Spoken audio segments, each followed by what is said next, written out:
Bonjour et bienvenue sur le Carnet sauvage. Alors il y a quelques jours j'ai eu la chance de localiser un couple de grimpereaux des jardins en pleine construction d'un nid. L'objectif aujourd'hui c'est d'aller les observer à bonne distance pour ne pas les déranger. Je vais me placer à environ une trentaine de mètres, légèrement caché par la végétation. En tout cas je pense que ça vaut le coup d'œil.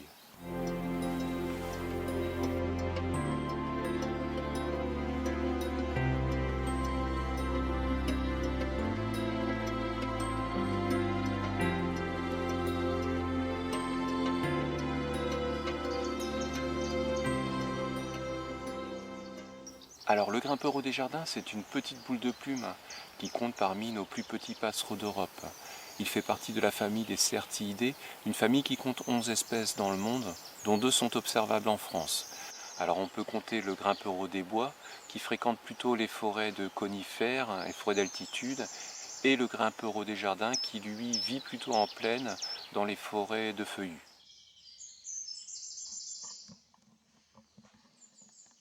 Les critères de différenciation et d'identification entre ces deux espèces sont assez subtils.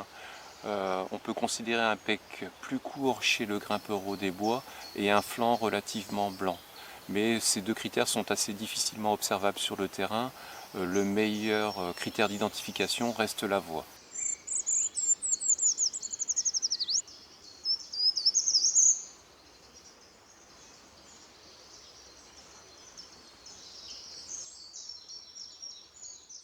Alors le grimpereau des jardins, c'est un oiseau passionnant à observer car hyper spécialisé. Il est totalement adapté au milieu qu'il fréquente. Alors comme beaucoup d'oiseaux forestiers, il possède des ailes larges et courtes, ce qui lui offre une excellente manœuvrabilité en milieu encombré. De près, son plumage est magnifique aussi, très mimétique, fait de nuances brunes, grises, mouchetées de points clairs. En tout cas, un plumage qui s'accorde parfaitement aux écorces des arbres qu'il fréquente. Alors il se déplace aussi un peu à la manière des pics, toujours en appui sur ses rectrices et bien ancré aux écorces grâce à ses griffes. Alors on considère que sur une journée d'hiver, il est capable d'escalader entre 250 et 300 troncs, donc ce qui représente 2 à 3 km d'ascension, une véritable performance pour un oiseau aussi petit.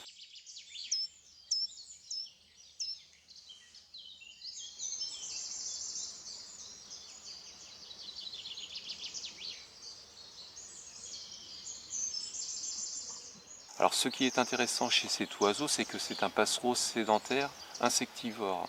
Et ce qui est relativement rare, généralement les passereaux insectivores sont plutôt migrateurs.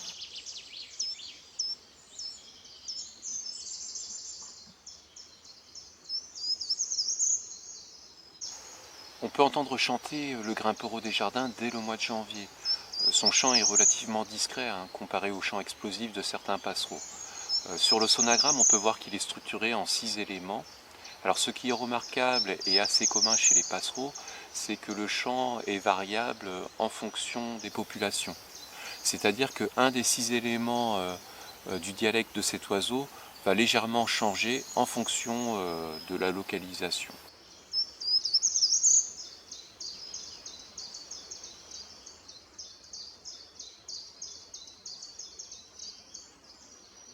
Alors les couples se forment en deuxième partie d'hiver, courant février-mars, et fin mars début avril, c'est la femelle qui va choisir l'endroit le plus approprié pour s'établir. La construction du nid va durer entre 2 et 3 semaines, et c'est principalement la femelle qui va s'en charger.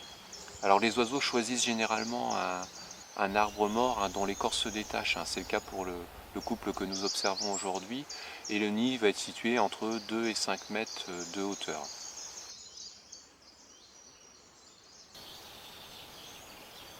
Fin mars, début avril, le mâle et la femelle vont commencer à se relayer pour couver les 5 à 6 œufs déposés au fond du nid pendant environ 14 à 15 jours. Puis ensuite, après l'éclosion, les adultes vont s'occuper très activement de leur progéniture pendant 15 à 16 jours, à l'issue desquels les jeunes oiseaux vont pouvoir s'extraire pour leurs premières explorations. Alors s'il échappe aux prédateurs comme la chouette hulotte ou l'épervier d'Europe, on estime que l'espérance de vie du grimpereau des jardins est d'environ 5 ans.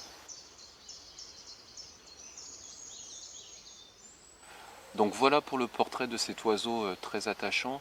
Le grimpereau des jardins, c'est un oiseau que l'on peut voir toute l'année, mais assez difficile à observer hein, car il est toujours en mouvement et souvent caché dans les hautes branches. L'observer d'aussi près, c'est une très belle expérience et j'espère que les quelques images proposées dans cette vidéo vous auront donné l'envie de partir en forêt à sa rencontre. Voilà, je vous dis à bientôt et je vous souhaite de belles observations.